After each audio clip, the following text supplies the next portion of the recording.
सुर्खियों में।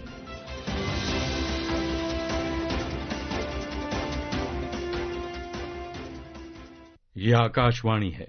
प्रस्तुत है कार्यक्रम सुर्खियों में। इसके अंतर्गत सुनिए वंदे मातरम की 150वीं वर्षगांठ पर राज्यसभा में विशेष चर्चा। भाग ले रहे हैं वरिष्ठ पत्रकार जगदीश उपासने। कार्यक्रम का संचालन कर रही हैं प्राची प्रिया। नमस्कार। आज विशेष परिचर्चा के अंतर्गत हम बात करेंगे हमारे राष्ट्रगीत वंदे मातरम के हुए 150 साल के उपलक्ष्य पर संसद में हुई चर्चा के संदर्भ में। चर्चा को अपनी बहुमूल्य टिप्पणियों से सुसज्जित करने के लिए हमारे साथ मौजूद है राजनैतिक विश्लेषक जगदीश उपासने। जगदीश जी, आपका हार्दिक अभिनंदन। नमस्कार। श्रोताओं, परिचर्चा शुरू करेंगे, मगर आइए उससे पहले सुने कि प्रधानमंत्री ने वंदे मातरम पर जारी चर्चा में क्या कहा। आदरणीय अध्यक्ष जी, वंदे मातरम ने भारत को स्वावलंबन का रास्ता भी दिखाया। उस समय माचिस की डिब्बिया, मैच बॉक्स, वहां से लेकर के बड़े बड़े शिप, उस पर भी वंदे मातरम लिखने की परंपरा बनी और बाहरी कंपनियों को चुनौती देने का एक माध्यम बन गया। स्वदेशी का एक मंत्र बन गया। आजादी का मंत्र स्वदेशी के मंत्र की तरफ विस्तार होता गया।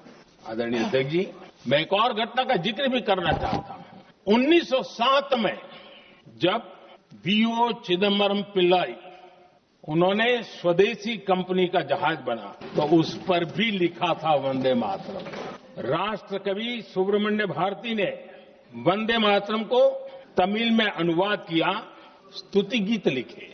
उनके कई तमिल देशभक्ति गीतों में वंदे मातरम की श्रद्धा साफ साफ नजर आती है। प्रधानमंत्री ने कहा आगे अपने वक्तव्य में कि सन 1947 में राष्ट्रगीत वंदे मातरम देश के स्वाधीनता संग्राम में प्रेरणा का स्रोत बना। जगदीश जी, मैं चाहूंगी कि आप इस कथन पर प्रकाश डालें। जब बंकिम बाबू ने इस गीत की रचना की थी 1875 में, तो उस समय वो गीत अलग से उन्होंने लिखा था जी। और उस समय उन्होंने जो बात उस गीत के बारे में लिखी कि ये गीत जो है वो देश को, जो सुप्त अवस्था में, उसको प्राण शक्ति देगा और ये देश की जागृति का मंत्र बनेगा। आज गृह मंत्री अमित शाह ने राज्यसभा में इसका उल्लेख भी किया कि बंकिम बाबू ने उस समय क्या लिखा था उस गीत के बारे में, और इस राष्ट्र के पुनर्जागरण का वो माध्यम भी बनेगा। ये भी बंकिम बाबू ने लिखा था और वो आज सच होता दिख रहा है।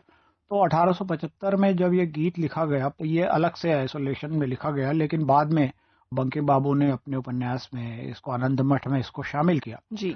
और जिसके कारण बहुत सारे लोगों को इसे लगता है कि भाई ये कोई धार्मिक गीत है, पर जो भारत का जो विचार है, भारतीय सांस्कृतिक राष्ट्रवाद, जिसका उल्लेख आज गृह मंत्री अमित शाह ने किया, कल प्रधानमंत्री मोदी ने भी इसका और उल्लेख किया था कि जो अपने राष्ट्र के प्रति देखने की भारत के लोगों की दृष्टि है वो ये है कि ये भारत का, यानी कि कल्चरल सोशल कॉन्शियसनेस, ये हमारी माता है जी। और जो कुछ हम कर रहे हैं या जो कुछ हम इसके लिए कर सकते हैं वो हमको करना है, और जो कुछ हो रहा है वो इसके आशीर्वाद से, कृपा से हो रहा है। कल तो प्रधानमंत्री मोदी ने वो वेद का जो मंत्र है वो भी उल्लेख किया था कि माता भूमि ही और पुत्र पृथ्व्याहम, ये भूमि हमारी माता है और मैं इस पृथ्वी का पुत्र हूँ। तो यही बात वंदे मातरम में और बंकिम बाबू ने बहुत सुंदर लिखी है। देखिए, माँ को तो विश्व में कोई तुलना नहीं है, परमेश्वर के बाद माँ की तुलना होती है और भारत उन कुछ ही देशों में है जहाँ पर कि माँ की और तुलना की, माँ के बराबर दर्जा राष्ट्र को दिया गया है। और उस परिप्रेक्ष्य में जब ये वंदे मातरम लिखा और जब जैसा बंकिम बाबू ने भविष्यवाणी की थी कि ये मंत्र बनेगा देश के जागरण, पुनर्जागरण का, महर्षि अरविंद ने तो उसको कहा था कि ये आत्मा का पुनर्जन्म है भारत की जी, जिसका उल्लेख गृह मंत्री ने आज किया। उस समय की जो भारत की जो सुसुप्त आत्मा थी उसका पुनर्जागरण, ये महर्षि अरविंद को आज गृह मंत्री ने बड़े विस्तार से कोट किया कि क्या क्या लिखा उसको। तो ये एक मंत्र बना और प्रधानमंत्री ने कल जब अपनी बात कही तो इसका अर्थ यही था कि चूंकि इसके 150 साल हुए हैं और इन 150 सालों में जब से ये रचा गया है तब से ये भारत के जागरण का, भारत के बलिदान का, शौर्य का, पराक्रम का और उसके विकास का मंत्र रहा है। इसलिए इसको मनाया जा रहा है और इसीलिए इस पर संसद में बहस की जा रही है और आज भी ये उतना ही प्रासंगिक है जितना कि पहले हुआ करता था। जगदीश जी, मैं आपसे ये पूछना चाहूंगी कि उस वक्त का माहौल, उस वक्त का परिदृश्य कैसा रहा होगा? देखिए, ये बड़ी मतलब अगर आज गृह मंत्री ने और कल प्रधानमंत्री ने भी लोकसभा में और आज गृह मंत्री ने राज्यसभा में भी उस समय की परिस्थितियों का कुछ थोड़ा सा उल्लेख किया है कि बंकिम बाबू ने ये किस पृष्ठभूमि में रखा। उस समय बंगाल में नवाबों का शासन था और नवाबों के शासन में भी समाज पर बहुत जुल्म हुए और उसके बाद अंग्रेज आए और उन्होंने अपनी सभ्यता, संस्कृति, भाषा, यह सब कुछ समाज पर जबरदस्ती थोपने की कोशिश की। तो इसके कारण हमारा जो समाज है वो एक तरह से भयभीत हो गया। उसको जागरण करने के लिए, उसको फिर पुनर्जीवित करने के लिए, उसमें शक्ति भरने के लिए, उसमें उत्साह भरने के लिए बंकिम बाबू ने ये गीत लिखा। तो उस समय की पृष्ठभूमि ऐसी थी कि समाज दमन, अत्याचार और सब तरह के अत्याचार से, और जैसा मैंने कहा कि हमारे समाज ने अपने आप को समेट लिया, जबकि हमारी सभ्यता, संस्कृति हजारों साल पुरानी है और हजारों साल में हुए आक्रमणों के बाद भी ये समाज टिका रहा और ये राष्ट्र टिका रहा। आज एक बहुत मजे की बात जिसकी तरफ बहुत कम लोगों का ध्यान जाता है, आज गृह मंत्री ने राज्यसभा में कही। उन्होंने कहा कि भारत जो है किसी कानून से नहीं बना, किसी एक्ट से नहीं बना, न किसी युद्ध से बना, न किसी संधि से बना, ये स्वयमेव बना हुआ देश है, जो कि बहुत मतलब दुनिया में ऐसे देश नहीं है, कोई बहुत कम देश है। तो ये स्वयमेव बना हुआ देश है और इसकी सीमाएं अपने आप, और इसीलिए यह सांस्कृतिक राष्ट्रवाद और बंकिम बाबू का गीत जो राष्ट्रगान है वो इसको बहुत सटीक अर्थों में मतलब परिभाषित करता है। इतना सुंदर उस गीत में इस पूरे राष्ट्र का वर्णन है, शुभ्र ज्योत्सना का वर्णन है। मतलब मैंने आप कह नहीं सकते कमलाम कमलम अमलाम, इतनी बातें हमारी माता राष्ट्र के लिए लिखी है कि ज्ञान, विज्ञान, शौर्य, वीरता, तीनों देवियों की मतलब सब कुछ है। इनोवेशन भी है, ज्ञान भी है, विज्ञान भी है, वीरता भी है। कल तो वीरों का भूषण है कहा था प्रधानमंत्री ने। तो ऐसा गीत दुनिया में कहीं नहीं है। मॉडर्न टाइम्स में अगर देखें तो ट्रेडिशन और मॉडर्निटी यानी कि आधुनिकता जो हमारी संस्कृति चलती आई है उसका कहीं ना कहीं समावेश देखने को मिलता है। यस, मैं मानता हूं कि देखिए प्रधानमंत्री ने अभी कुछ दिन पहले जब गुलामी की मानसिकता से मुक्त करने की बात कही, मेकाले की शिक्षा के बारे में उन्होंने बात कही कि मेकाले ने जो काम किया 200 वर्ष पहले, उसके अब 200 वर्ष पूरे होने में कितने 30 साल बाकी है, उसमें ये गुलामी की मानसिकता समाप्त होनी चाहिए। तो गुलामी की मानसिकता शिक्षा, आचरण, व्यवहार सब तरह से वो आ गई और लोगों को लगने लगा कि ये तो 47 में बना देश है। 47 में बना देश नहीं है और ये देश हजारों साल पहले से बना हुआ है और उसको जागृत किया वंदे मातरम जैसे गीतों ने। तो अब वो चीजें धीरे धीरे जाग रही है। हम सोशल मीडिया पर देखते हैं कि कई युवा भारत के बारे में बहुत जागरूक है। भारत पर अगर भारत की संस्कृति पर, भारत की भाषा पर, सभ्यता पर, भारत के रहन सहन पर, भारत के त्योहारों पर कोई आक्रमण होता है तो बहुत तेजी से, बहुत उग्रता से प्रतिकार करता है। तो इसका अर्थ यह है कि लोगों को ये बात समझ में आ रही है कि मॉडर्निटी के साथ अगर हमने अपनी जड़ों से हम कट गए, अपनी संस्कृति को छोड़ दिया और अपनी सभ्यता को छोड़ दिया, अपनी विरासत को छोड़ दिया, तो हम कहीं के नहीं रहेंगे। दुनिया के अनेक देश ऐसे हैं जो अभी अलग सा उदाहरण है, पोप जो हैं वो अभी लेबनान गए और लेबनान पहले क्रिश्चियन देश हुआ करता था। जब वो गए तो उसी पारंपरिक रीति से, जैसे क्रिश्चियनिटी के जमाने में वो उसका स्वागत होता था। लोग अपनी जड़ों से नहीं कटते, जो लोग अपनी जड़ों को कभी नहीं भूलते, चाहे वो अपना मत बदल ले, चाहे वो अपना मजहब या पंथ बदल ले, कभी नहीं भूलते। तो ये इस समय एक अद्भुत संगम है और मोदी सरकार ने सब तरह के कार्यक्रमों में ये हम दिखाई देता है कि उन्होंने अपनी जड़ों से बिना कटे और मॉडर्निटी को अपनाया है। जितना हम मॉडर्न है आज साइंस के फील्ड में, इनोवेशन के फील्ड में और इकोनॉमी के फील्ड में, उतना मॉडर्न बहुत कम और ऐसे देश है, विकासशील देश। तो मैं मानता हूं कि ये एक ऐसा इम्पोर्टेंट जंक्चर है जिसमें भारत वो 2047 तक इसको एक आधुनिक, समर्थ, शक्तिशाली और सांस्कृतिक राष्ट्रवाद वाला जो राष्ट्र है उसको खड़ा करने का जो लक्ष्य है उसको पूरा करने में वंदे मातरम जैसे गीत जो हमारी बहुत बड़ी विरासत है वो बहुत काम आएंगे और इसीलिए 150 साल मनाया जा रहा है। देश साल भर में कार्यक्रम चलने वाले हैं इसके।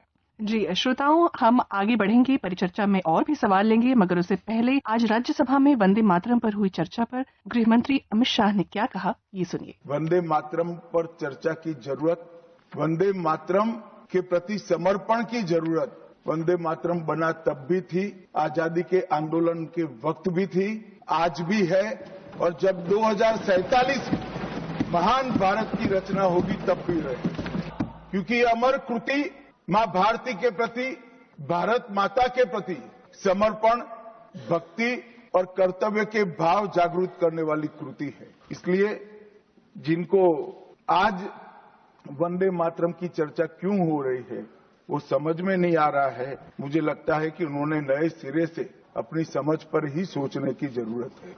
वंदे मातरम की रचनाकार बंकिम बाबू बंगाल में पैदा हुए, बंगाल में गीत की रचना हुई और आनंद मठ जिसमें बाद में वंदे मातरम समाहित हुआ, उसकी पृष्ठभूमि भी की बंगाल थी।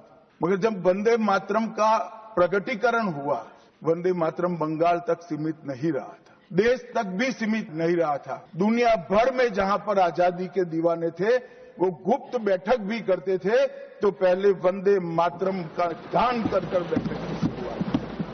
जगदीश जी, कितना जरूरी है आज की तारीख में इस पर बात करना, युवाओं तक इसका संदेश पहुंचना कितना आवश्यक है? बहुत जरूरी है। अगर हमने इसको राष्ट्रगान के रूप में, राष्ट्रगीत हमारा जनगणमन है, ये राष्ट्रगान के रूप में संविधान ने स्वीकार किया है। और देखिए, आज गृह मंत्री अमित शाह ने राज्यसभा में इस बात का उल्लेख किया कि जब संविधान सभा की अंतिम बैठक हुई तो राष्ट्रपति राजेंद्र प्रसाद ने और ये प्रस्ताव स्वयं रखा कि वंदे मातरम अभी गाया भी जाए और उसको संविधान में राष्ट्रगान के रूप में उसका दर्जा दिया जाए। गृह मंत्री ने और कर प्रधानमंत्री ने भी इस बात का बराबर उल्लेख किया कि कांग्रेस के अधिवेशनों में 1937 तक पूरा राष्ट्रगान वंदे मातरम गाया जाता था पहली बार, और 1905 में 1904 में रविंद्रनाथ टैगोर ने, गुरुदेव ने इसको गाया था, उन्होंने इसको संगीतबद्ध किया था। एक ऐसा गीत है जो आज भी आपको बोलेंगे अगर आप पूरा, मैं तो पूरा जानता हूँ उसको और गाता भी हूँ, तो जब आप उसको गाते हैं, जैसा महर्षि अरविंद ने लिखा है कि इसके तीनों स्थूल, सूक्ष्म और आध्यात्मिक रूप है। और पहला स्थूल रूप इसका वर्णन है जो शब्दों में है, फिर इसका जो सूक्ष्म रूप है जो आपके भावों को चेतना है, और आध्यात्मिक जिससे आपका मन शांत होता है। तो ये सचमुच वैसा ही है वंदे मातरम। और वंदे मातरम को कितनी धुनों में गाया गया है, कितनी धुनें बनाई गई है कि जो जिसको मिला उसने उस धुन में उसको बांट दिया, और हर धुन, हर गीत आपको ऐसा लगता है, और कहीं भी ये नहीं लगता कि हम किसी देवी की उपासना कर रहे हैं, किसी पूजा घर में, मंदिर में आरती उतार रहे हैं, भारत माँ की आरती उतार रहे हैं, यही लगता है, चाहे वो हिंदू हो चाहे मुसलमान हो। लेकिन पॉलिटिकल माइलेज के लिए लोग इसको जबरदस्ती इशू बना रहे हैं। और देखिए, एक और बात आज होम मिनिस्टर ने कही है कि 1947 में जब हमको स्वतंत्रता मिली, उस दिन सुबह आकाशवाणी से पंडित ओंकार नाथ ठाकुर से उन्होंने पर्सनल रिक्वेस्ट की कि वो वंदे मातरम गाएं।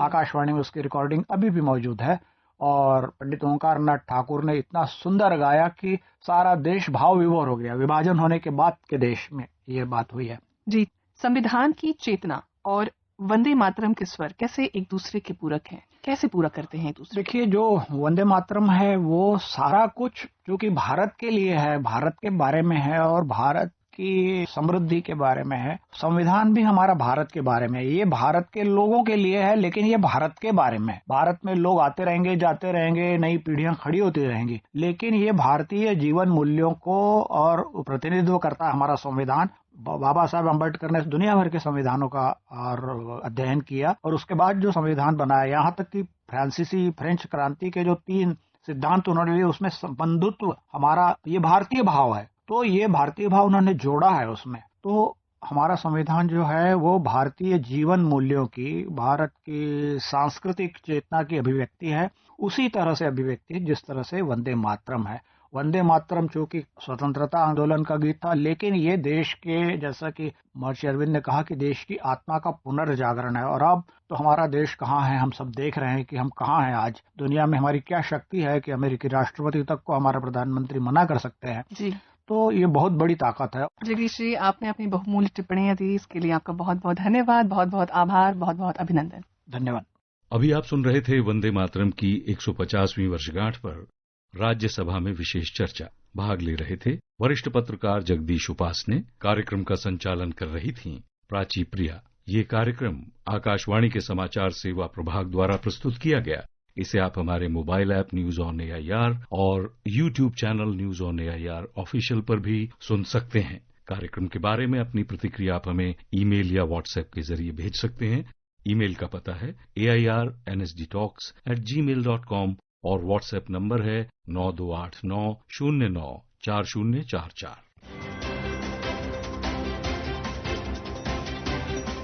सुर्खियों में